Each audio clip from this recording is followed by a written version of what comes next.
mic as well. I'm Alan Rozema, the current director. I came on a little over 4 years ago. And as Dave mentioned, SPF has been around now for close to 22 years, which is pretty remarkable. Alan, so that people back here, do you all want to either come down or maybe get so that everybody can hear? I'm sorry, I wasn't sure. I just wanted to be. I wanted to be sure you could hear. So. Right.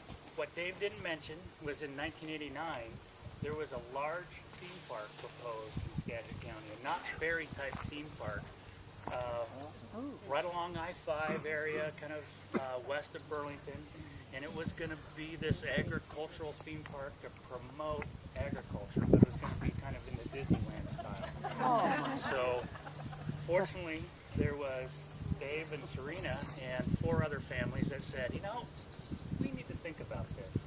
And SPF was born. And 22 years later, that 5 families have now grown an organization to over 1,200 members. It's a 15-member board, and as Dave mentioned, it's diversified. 50% or more of the board has to be made up of farmers, and those farmers represent dairy, livestock, row crops, big farms, small farms, organic farms. So we're trying to cover the gamut of representation there. And then the rest of the board is made up of community members based on the board's strategic planning.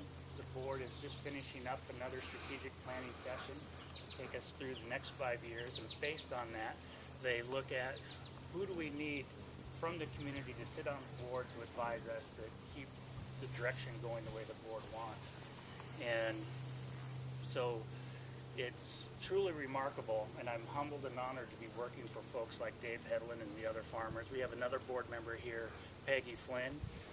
We have board members that are attorneys. We have board members that, what else they do? Well, attorneys, CPAs, all that expertise that we need to move this organization forward and be effective. And Dave touched on a couple of things that we focus on. Land use policy. As you know, a lot of the land use decisions are made at the local level, so a lot of our work happens at the local level, working with Skagit County, the government itself, the city of Mount Vernon, the city of Burlington, and we're always looking out for policy changes, code changes, permit applications that want to take that farmland and do something else with it. This year alone, 95 proposed code amendments, land use code amendments that we've been tracking, just from Skagit Valley. Then there's the city of Burlington and Mount Vernon wanting to do things, and then there's all the permit applications that we have to monitor. So in addition to advocacy and policy work, we also want to preserve farmland permanently. That's with conservation easements. And SPF is a land trust. We're moving away from holding our easements, and we partner with Skagit County, a public Skagit County Farmland Legacy Program, which is a public land trust. And since 2007, we've partnered with them 5 times to protect over 200 acres all on this I-5 corridor. You've heard Inez talk about coming over that hill, that starboard hill, as you drop down into Skagit Valley, this coming home view. We hear that so often that the board was motivated back in 2008 to come up with a strategic priority area, and our #1 priority area is that freeway corridor south of Mount Vernon, stretching up to that coming home view. And since 2007, 2008, we protected 5 properties now totaling over 200 acres in that corridor.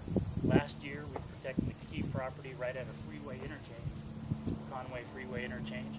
And this year, I'm really pleased you'll get a sneak announcement.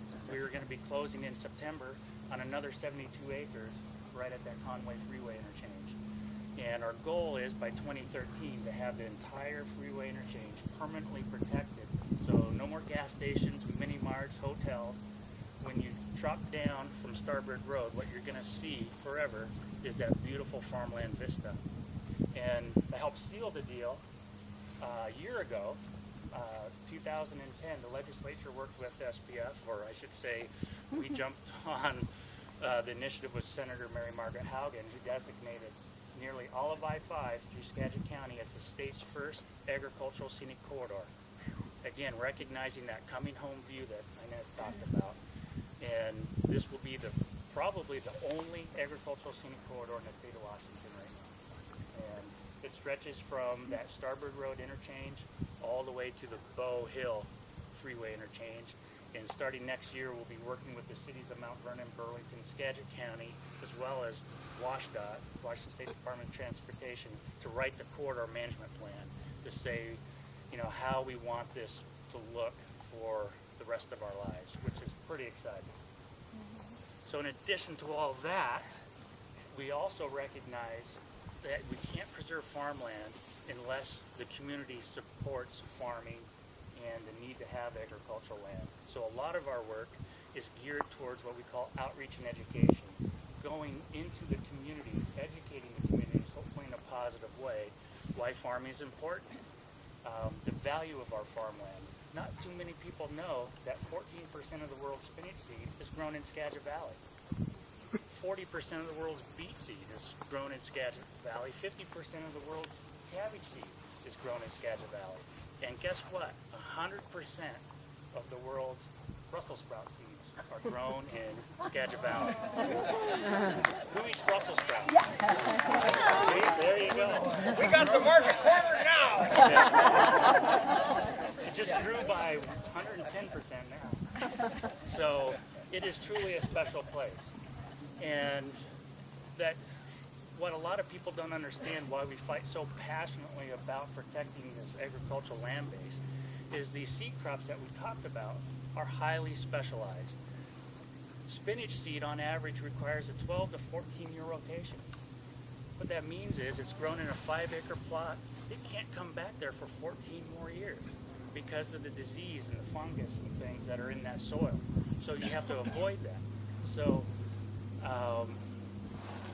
they have isolation requirements as well. Seed, cabbage, all these seeds. So in some cases up to 5 miles, most likely a couple miles, but you can't plant these seed crops within certain proximity of each other. Otherwise they cross-pollinate and contaminate the seed. So what that means is we need every acre in Skagit Valley to rotate these crops around. In addition to these seed crops, you have potatoes. Potatoes right now, 12,000 acres annually is being grown. It on average has a 3-year rotation. So 36,000 acres just needed for potatoes.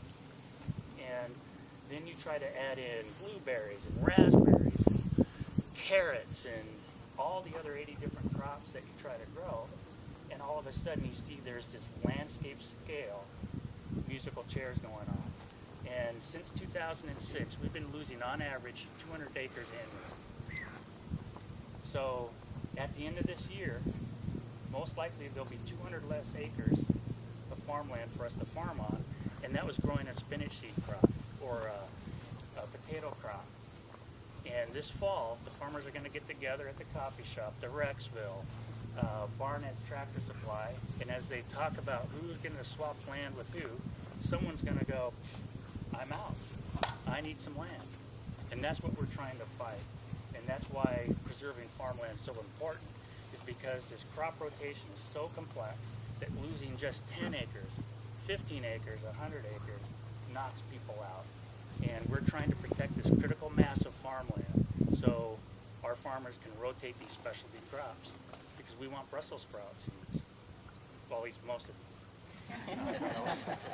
But we're supplying, again, 50% of the world's cabbage and beet seed. And if we're not going to do it, who is? So we work on those issues. We're trying to educate the community about that. And we're just not saying no to development. We're saying, you know, we need this agricultural land base so farmers can be profitable. We can produce food and fiber